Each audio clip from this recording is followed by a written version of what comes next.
Hello दोस्तों, नमस्कार। मैं अपने यूट्यूब चैनल में आप सभी का स्वागत करती हूँ। शिव विवाह गीत अच्छा लगेगा तो लाइक कीजिएगा, नए मेरे चैनल पर तो सब्सक्राइब कीजिएगा और कमेंट में बताइएगा कैसा लगा मेरा गीत। प्लीज़ आप लोग सपोर्ट जरूर कीजिएगा मुझे। हर हर महादेव, मैया पार्वती की जय।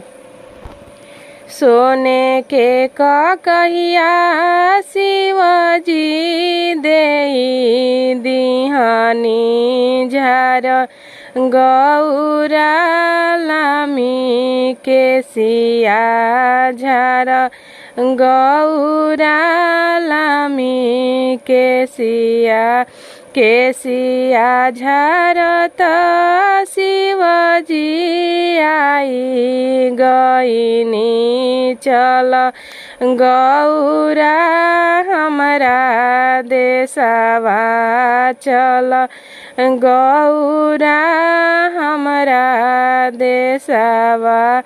कैसे में चली शिवजी रौरा देशवा,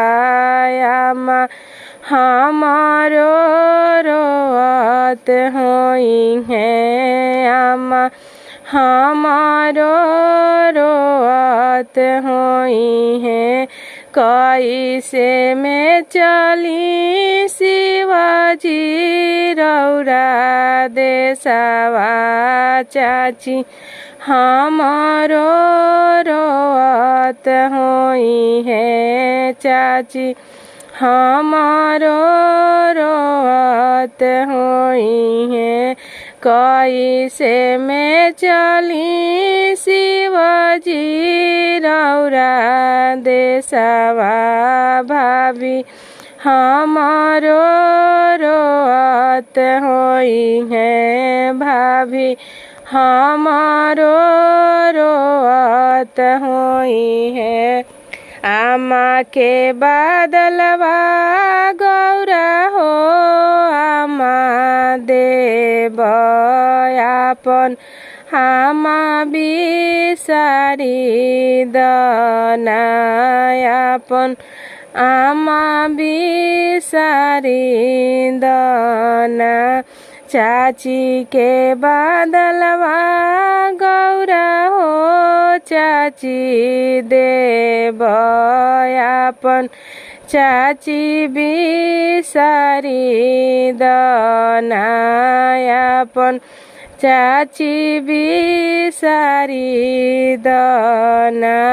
भाभी के बादलवा गौरा हो, भाभी देव आपन, भाभी बिसारी दना आपन, भाभी बिसारी दना आपन, भाभी बिसारी दना। आरे आरे गौरा बेटी झारनाया चरवा हो, आरे आचरा पर लोट तारे गेहूं साप हो, आरे आचरा पर लोट तारे गेहूं साप हो।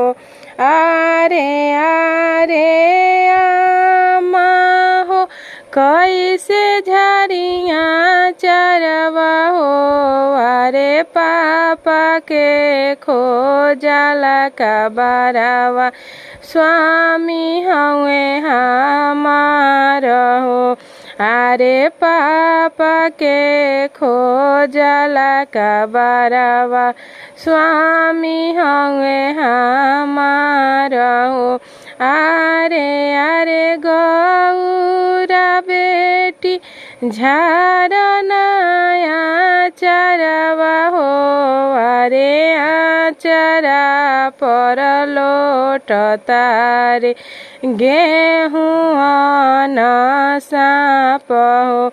आरे आरे चाची हो, कैसे झरिया चरवा हो, अरे चाचा के खोजला का बारावा, स्वामी हवे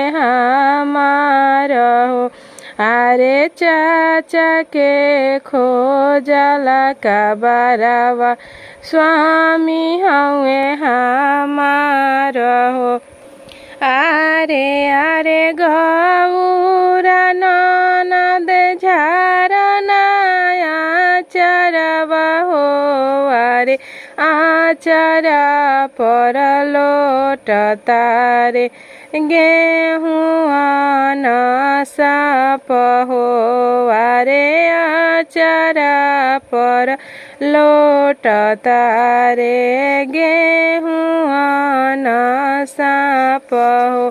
अरे अरे भाभी हो कैसे झरिया चरवा हो। अरे भैया के खो जाला का बरावा स्वामी हवे हमार हो। अरे भैया के खोजला का बरावा स्वामी हवे हमार हो।